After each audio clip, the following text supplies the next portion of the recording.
Broadcasting live from an undisclosed location. This is the TCMMA podcast with your host, Chris Cross. Whoa!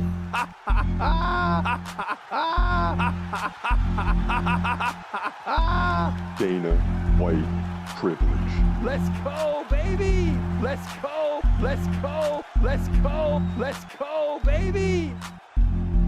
Dana White privilege. Privilege. Privilege.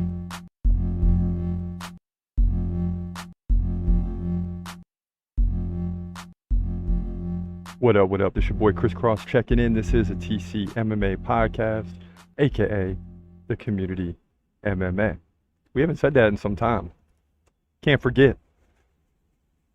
TCMMA stands for the Community MMA, right? We just shortened it down. We got tired of writing the word out every time. So shortened it down to the TCMMA podcast. But nonetheless, we're here for UFC 303. We got to get into several fight predictions, preview the entire card. And there's a lot of great fights up and down this card, and specifically Alex Pereira and Jiri Prochazka, the rematch at the top. And on first thought, people may not be too excited about this fight because they're just thinking, okay, you know, Pereira dominated Jiri the last time out, but he was coming off an injury, right? Looked much better in the next fight, and now he seems back to prime form. So I will believe that this fight is going to be much tougher than the first fight. So more to come on that. Also, Arman Sarukian today was suspended 9 months. Remember when he punched a fan at the last pay-per-view event?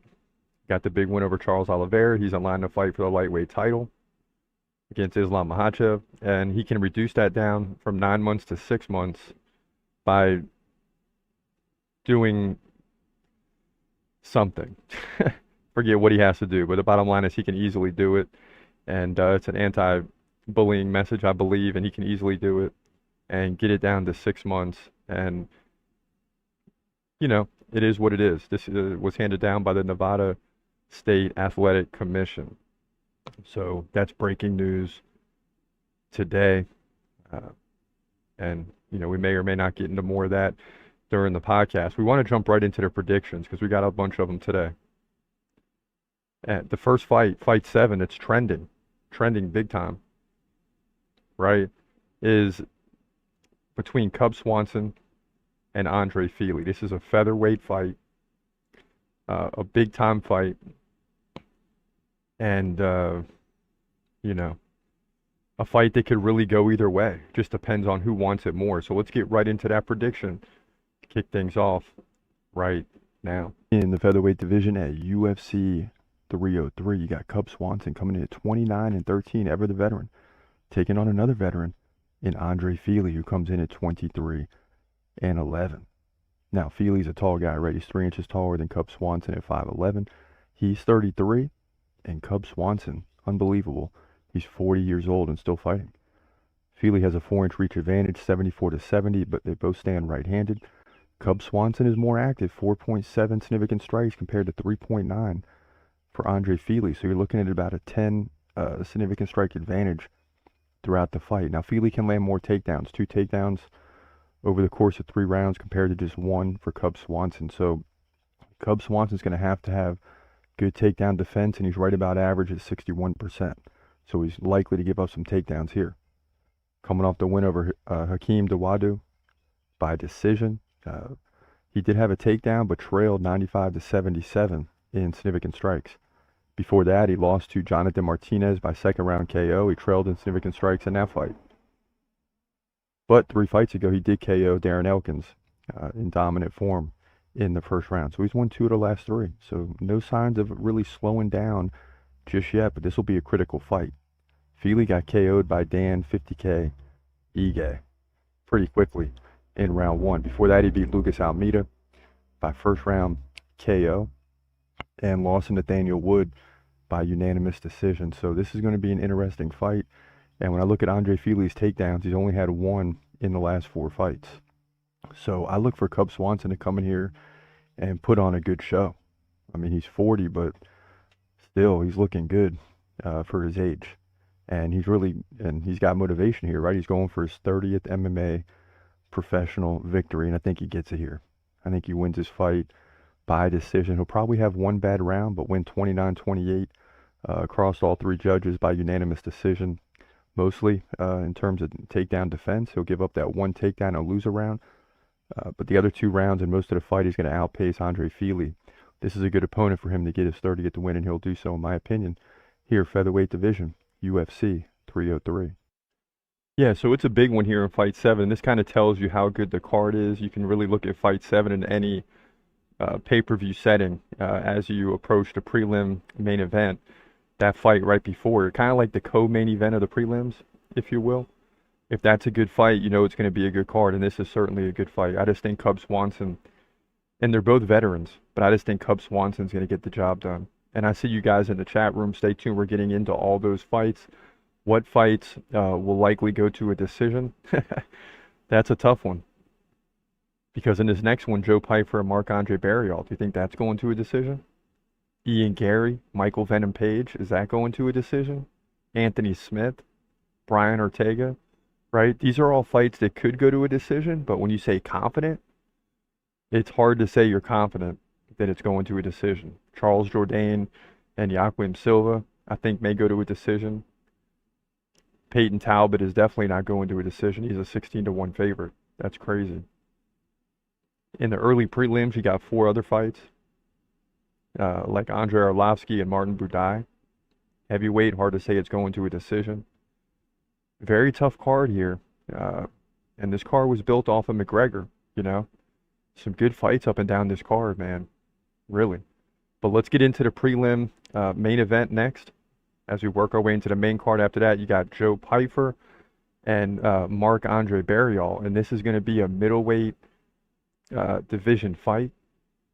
High stakes, as always, right? They're always high stakes when you get this close to the main card of a pay-per-view setting. So let's get into that right now. Get into the chat room. Let me know what you think about these upcoming fights. You know the big ones are coming up. Ortega versus Lopez. Pereira is in there against Jiri Prochazka. Gary and Venom Page. Oh my goodness. But let's get to Pyfer and Barral. Here we go. In the middleweight division at UFC 303, you got your boy Joe Pyfer coming in at 12-3, taking on veteran Marc-Andre Barral, who comes in at 16-7. Pyfer's 1 inch taller at 6'2". He's 27. Barral 34. So you got one guy in Pyfer entering the prime, Barral kind of leaving the prime, but still young enough to where you won't see a difference right now. Pyfer, 1 inch reach advantage, 75-74. They both stand right-handed. Barral's more active, over 6 significant strikes per minute to 3.7 for Pyfer. So Pyfer's going to have to land takedowns, which he does, you know, once every other round. So that may not be enough here in this fight. Barral, 67% takedown defense. That's right about average. So he'll probably give up 1, maybe 2 takedowns in this fight. Pyfer lost to Jack Hermanson in the last fight, but at least he went to a decision. It was a good fight for him.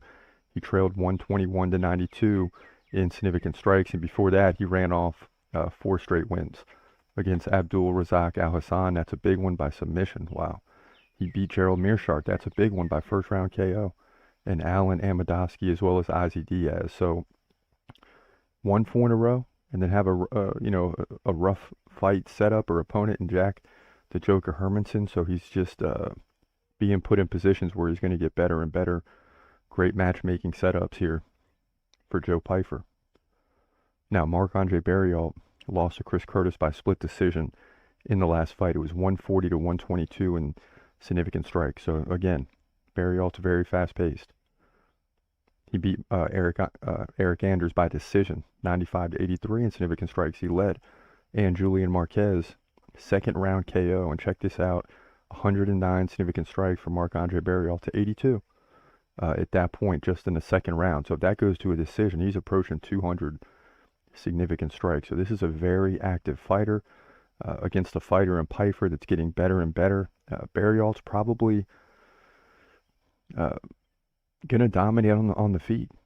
So Pyfer's got to land takedowns, which makes this prediction very tough. It's like, you know, what do you think's going to happen? Is Barral going to defend takedowns good enough? It's very, very possible. And he has more fights under his belt, 23-15. But I'm still going to lean hesitantly towards Joe Pyfer, because this is one of those that's really a toss-up to me. Don't see any odds in front of me, so that ought to tell you that it's going to be a very close, almost coin flip situation. But I like Joe Pyfer to get the win here. I think he is going to get a couple takedowns. He's going to lose on the feet, but he's got to dominate the ground. And if he can keep significant strikes close and have, 3 to 5 minutes of control time, that could carry him to a win. And that's what I'm thinking is going to happen here, in my opinion. Joe Pyfer wins to move to 13-3, middleweight division, UFC 303. All right, so we got Joe Pyfer in that one, and it's going to be close. I mean, it's going to be an interesting fight. It always is in the prelim main event, but sometimes, you get that long decision sometimes, and other times you get a big finish leading into the main card, which gets the buzz going. And it would be great to get a finish here and get the buzz going, because the first fight in the main card is these aren't slouches. You got Ian Machado Gary, 14-0, taking on Michael Venom Page, who's 22-2. And Venom Page doesn't lose anything with this fight. Maybe a little stigma. I mean, he's 22-2, but it's 7 versus 14. So if you lose, you're still 14. If you win, you jump into the top 10 quickly. And it's a very close fight in the odds. I mean, very, very close fight, as it should be, because Venom Page is a guy that's new to the UFC, and a lot of people want to see what he can do. So let's get into this very big and important prediction right now. In the welterweight division at UFC 303, oh my goodness, Ian Machado Gary made it on the card. He's 14-0, taking on newcomer 1-0 in the UFC, Michael Venom Page, who's 22-2. Oh my goodness, both guys 6'3".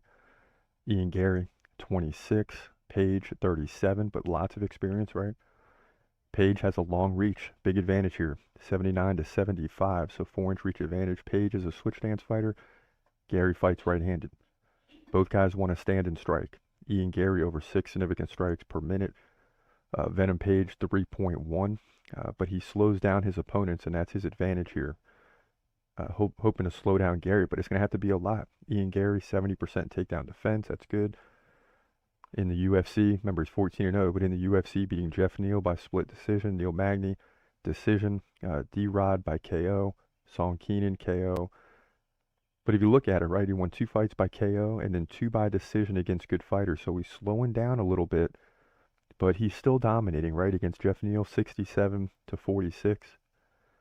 And Neil Magny, 91-27. This is in significant strikes. So he's, beating his opponents. Venom Page came in and, beat Kevin Holland. Not bad, but pretty good. It was kind of a slow pace, though, which is what Venom Page is used to. 41-29 in significant strikes. Holland even had 2 takedowns, but lost easily by unanimous decision. So, you think about it, Kevin Holland goes 3 rounds and only has 29 significant strikes, less than 10 per round, less than 2 per minute. So that's what Venom Page is capable of, but it's not going to happen here. Ian Gary is too good. Should be an interesting first round, but if it goes to a decision, Ian Gary is going to get better and better and better throughout the fight as he figures out Michael Venom Page's weird style. He's going to win by decision to move to 15-0. Big win for him. Look for him to go for the KO, though. He really wants to be on this card. We'll see. It's going to be interesting. But in my opinion, Ian Gary gets the win in that form. Welterweight division, UFC 303. Yeah, I'm not going against Ian Gary in this one. Venom Page does have that weird style, right? Very confusing to figure out. But the thing that leads me to believe that Ian Gary will win this fight is because he's very aggressive. I don't think that awkward style is going to slow him down. I don't think he's going to be worried about the power or lack thereof of Venom Page. And I think he's just going to go right at him. And it's going to be a better situation for him than it was for Venom Page's first opponent in the UFC. But again, you never know with these things. I mean, Venom Page looked good in his UFC debut. Make no mistake about it. And, the bottom line is at the end of the day, he got the win there. He's ranked. And the people want to know what's going to happen. Ian Gary wanted on this card because of McGregor. McGregor's no longer on the card. But he's still fighting. Both guys, really. on relatively short notice. But you got to take it. If you're in the main card of a pay-per-view event, you just got to say yes. That's the bottom line. And another guy that just says yes is Anthony Smith. As we skip fight 4, get into fight 3. Anthony Smith, Roman Dolidze, getting ready to lock horns, man. And this is a big one in the light heavyweight division. Let me peek at the rankings before I move on. Anthony Smith is now down to 10, right? And I don't see Dolidze. Yeah, Dolidze is not ranked. So Anthony Smith is down at number 10. He's ranked. Dolidze is not, so it's a big fight for him. And in fact, he is the favorite. Oddly enough, he is the favorite. So let's get into that pick right now. In the light heavyweight division at UFC 303, you got your boy Anthony Smith coming in at 38-19, taking on Roman Delit, who comes in at 12-3. Now Smith, 2-inch height advantage. That's 6'4". He's 35. So is Delit. So keep that in mind. Both guys 76-inch reach. Both guys stand right-handed. Anthony Smith slightly more active, which you don't hear a lot. 3.2 significant strikes per minute to 2.6 for Roman. Now, in terms of the takedown game, that leans towards Roman, who gets like a takedown every other round. Anthony Smith is getting one like every 6 rounds. So that's not his forte. Anthony Smith, too, 49% takedown defense. So that could be a problem in his fight. He did beat a rising Vitor Petrino by submission in his last fight. So he can go to the ground if necessary. Lost to Khalil Roundtree Jr. by KO. Beat Ryan Superman Spann by split decision. And lost to Johnny Walker by decision. So you see why it's hard to figure this guy out as he's getting older and slowing down a little bit. Now Roman, 33% takedown defense. Not very good. Coming off the loss to a Mavov, who ended up beating Jared Cannonier. Lost that by majority decision. So that's the level that he is on. Also lost to Marvin Vettori by decision. So this is a guy that's used to fighting in the middleweight division as well. So he's going to go up to light heavyweight. He's going to probably feel pretty fast, right? Because he's going up in a division. But the strength may not necessarily be there. I think this is going to favor Anthony Smith in this one. I don't see any odds out yet. I'm leaning towards Anthony Smith here because this is his division. He's also a little more active. He's got the big win over Petrino in the last fight, so he's feeling good about himself. And this is a fight he's certainly capable of winning. Look for a very strong Roman Delit in heart and mind coming into this fight, meaning, you know, he's going to come in believing he can win, believing that Anthony Smith is slowing down, right? He's got, 57 fights under his belt. Delit has 15, and they're both the same age. So I think Roman's going to be believing he can win this fight.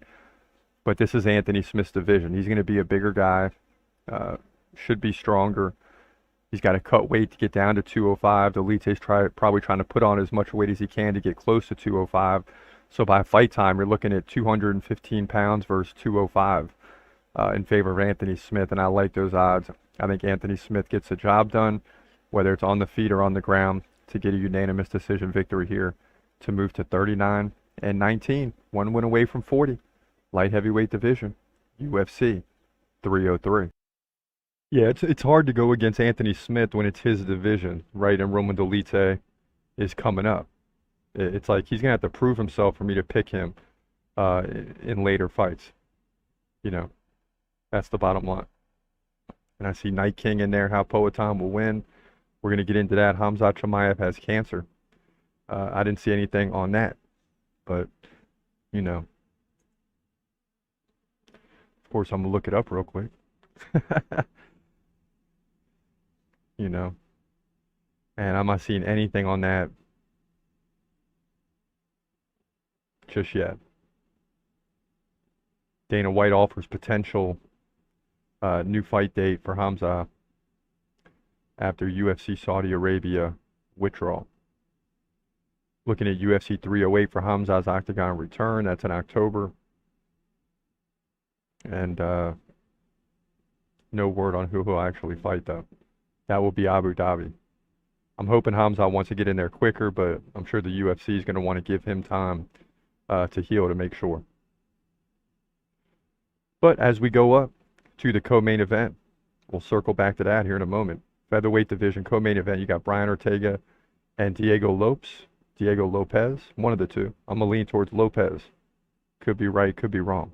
I'm a big T City fan. I like this guy. And at least we forget he's 16-3.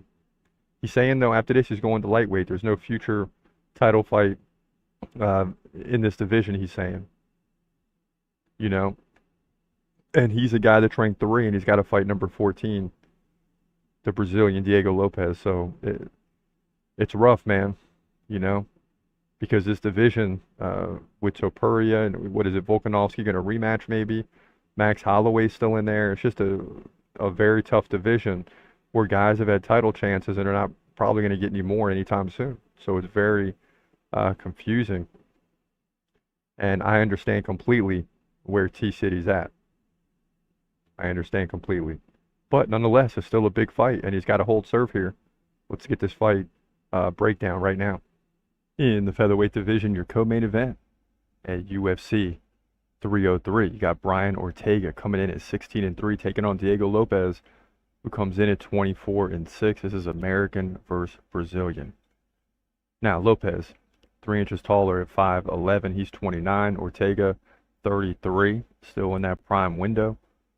Lopez has a 4-inch reach advantage. He stands right-handed. Ortega, as you know, is a switch stance fighter, always an advantage. He lands 4.1 significant strikes per minute and slightly more active than Lopez, who lands 3.2 per minute. So you're looking at about 10 to 15 difference over the course of the fight. Now, you would think Lopez would have more takedowns. His takedown average is 0.0, right?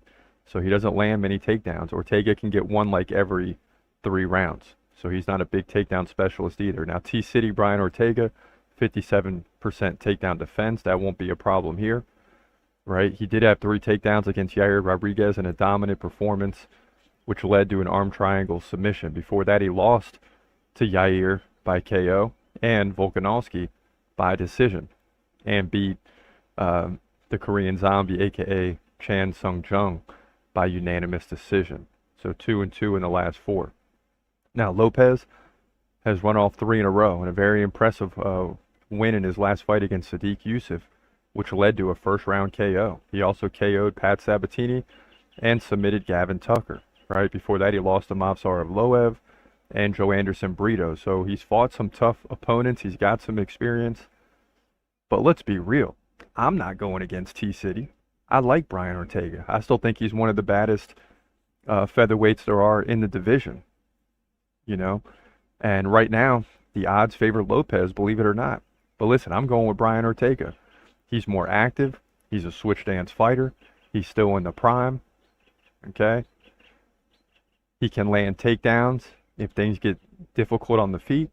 So Brian Ortega is a more well-rounded fighter here. I get that Lopez finished Sadiq Youssef, and that is a big deal, but Brian Ortega's got all the intangibles, and he is facing a rising Diego Lopez, so be ready for that. But Brian Ortega wins here to move to 17-3, in my opinion, by decision on significant strikes and maybe 2 or 3 takedowns here in the featherweight division at UFC 303. Yeah, we're going with T-City all day, but Diego Lopez does have an impressive resume. Really, the Sadiq Youssef finish was huge. And it shows that he's capable of being on this level. But, you know, Brian Ortega, T-City, pretty much dominates everybody below him. And when he gets a title fight or a big fight, anything can happen. He's only got 3 losses. So he only loses to the best fighters. So I still think T-City's got it. Lightweight division move, I don't know how that's going to play out. I wish he would stay in featherweight. There's still an avenue for him. But whatever he thinks best is good with me. It's just a lightweight division is so tough. But Max Holloway went up there and had success. So you never know. You never know. Then we move into the main event, ladies and gentlemen. You see there in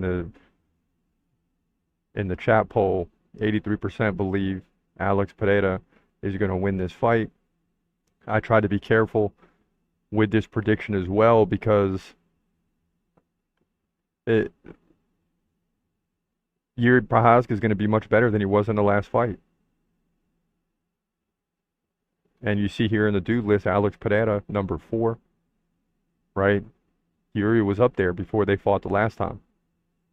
He was the champ, then Jamal Hill got it because Jiri was out. Jiri comes back. Jamal Hill eventually is out. Then he comes back and fights Pereira. So does Jiri. They both lose.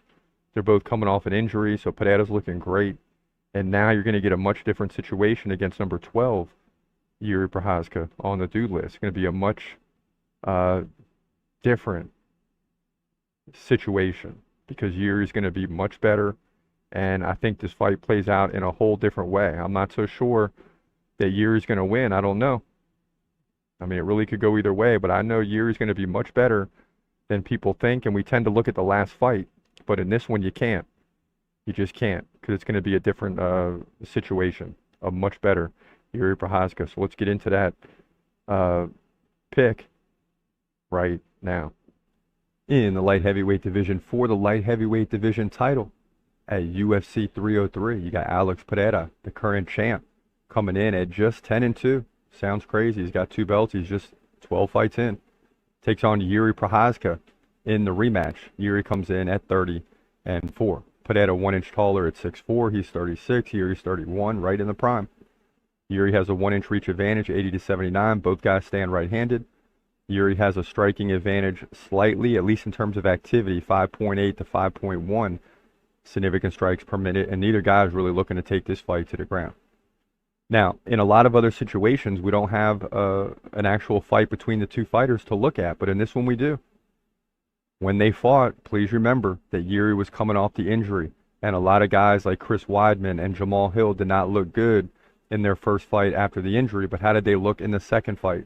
Most of the time, and we'll see with Jamal Hill, they look better. Jiri looked much better in his second fight. This will be his third since the injury. But in the last fight, Alex Pereira won by second round KO, right? He led 38-30 in significant strikes. Jiri had a takedown. Pereira ended up getting out of it.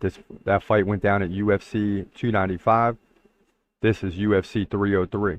So we're just about 7 or 8 months on from that fight.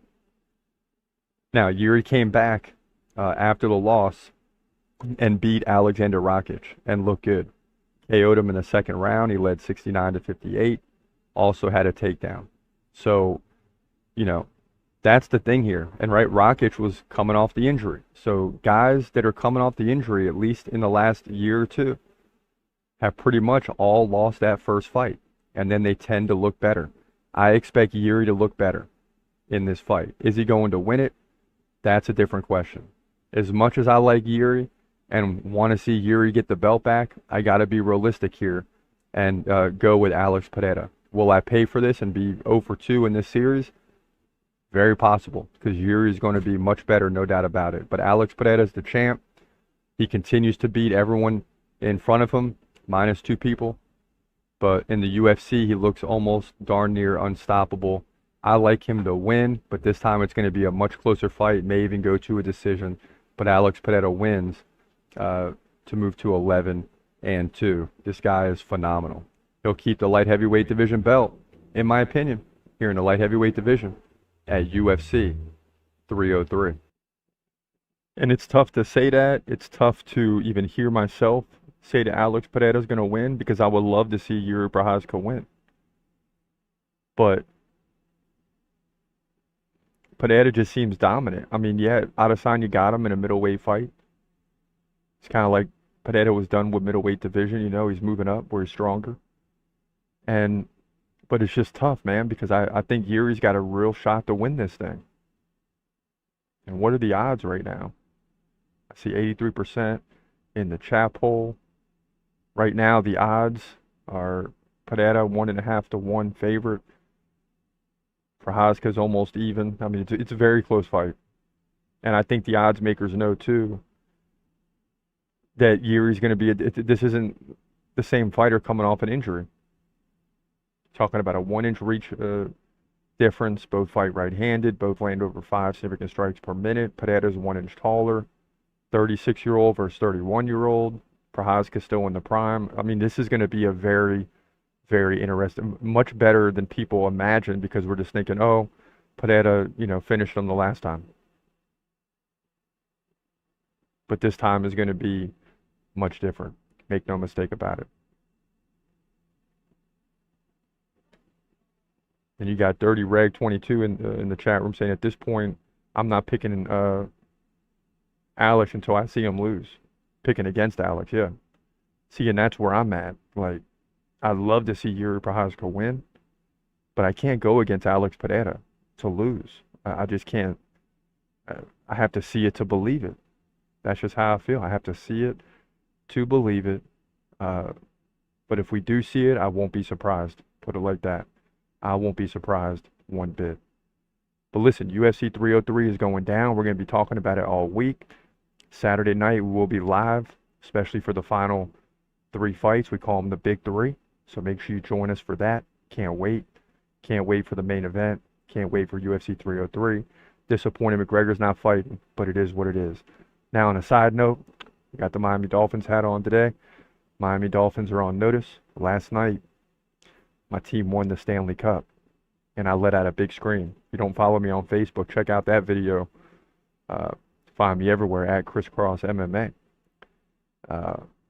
Panthers win the Stanley Cup in hockey for the first time in the 30-year franchise history. I grew up going to games. I went to the playoffs in '96 when they made a run towards the Stanley Cup and ended up getting swept by Colorado. Then last year had a chance. I think they got no, they didn't get swept, but it wasn't close. And then this year they're up 3-0, dropped 3 in a row. It's 3-3 game 7, and then they pull it out 2-1 in a frantic third period. I mean, just crazy. But so excited. And the Dolphins are on notice because I've seen everybody win now. I've seen the Florida Marlins, aka the Miami Marlins now, win. Seen the Miami Heat win. Florida Panthers have now won. And in my lifetime, the Miami Dolphins are the only one in South Florida who haven't won. So, you know, hope I can make it to the first to the next Super Bowl win.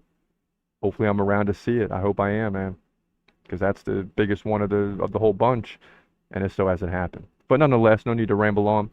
I was just very excited last night. But for now, it's your boy Chris Cross. Hope you enjoyed the show. I hope you have a great day, and God bless. As always, peace.